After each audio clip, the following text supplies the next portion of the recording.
So today I'm going to be asking you a series of questions about the topic that you overcame. So in what area did you overcome? I would have to say when I was raped and molested.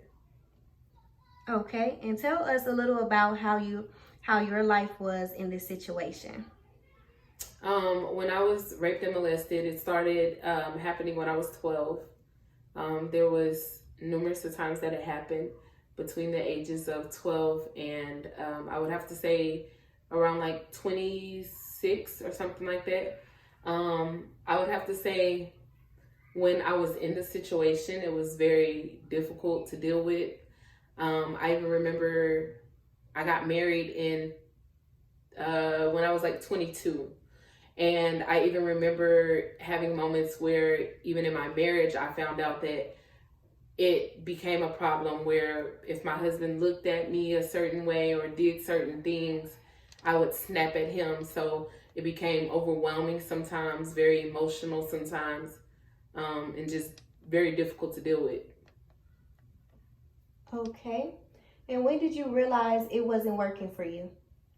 The first time I realized that it was too much, I was about 14. I was in middle school, and that's when I first spoke out. When it was new and it happened when I was younger, but then it eventually happened again after I got older with more people as well.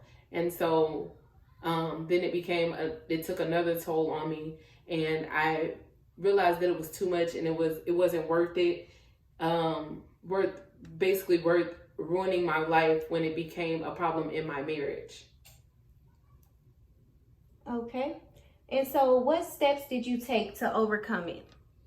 I would have to say the steps that I took was, first of all, realizing that I was still dealing with it, because there's many times where we think we're over something and then something occurs and it makes us realize that we're not over it. So I had to first of all recognize the fact that I was still dealing with it.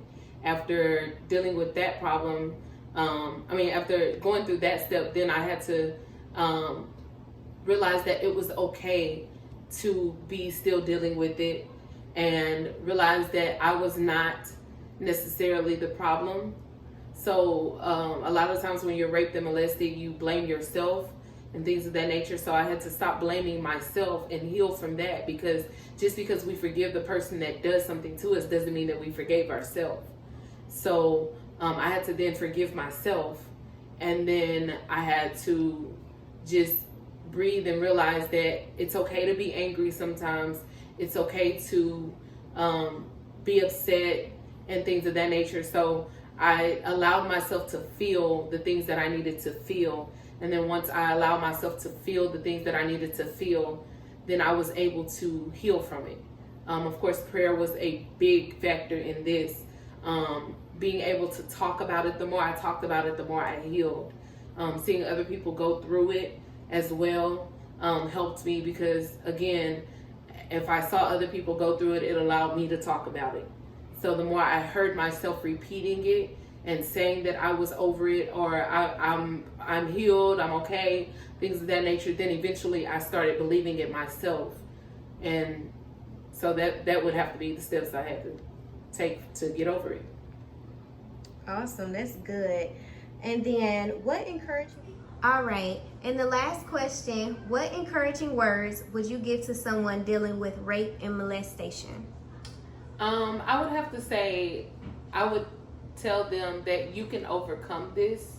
I know it seems like it's hard and you can't. There may be some situations in life that make you feel like, you're still dealing with it and you can't get over it. But just know that it is possible to get over it. It takes work, but you can get over it. And once you heal from it, it's the best feeling ever. So just encourage you and let you know, hey, you can get over it. You will get over it. And once you get over it, you'll be able to feel lighter in life and feel so much better and feel like you can accomplish so much more. Awesome. Thank you for those encouraging words. And I also want to thank you, Andrea, for just sharing your testimony. I know it's not always easy to be open and to be transparent with the world. about what it is that you have went through, but just know that your story is powerful, that it is definitely needed. So I know you got some books down on the inside of you and some things that God needs you to do here in the land of the living. And I just want to say thank you, and continue to tell your story, continue to be open, because when we are transparent, that's how other people get free and get saved. And so thank you for being a part of this No More series, and God bless you. Awesome. Thanks for having me. You're welcome.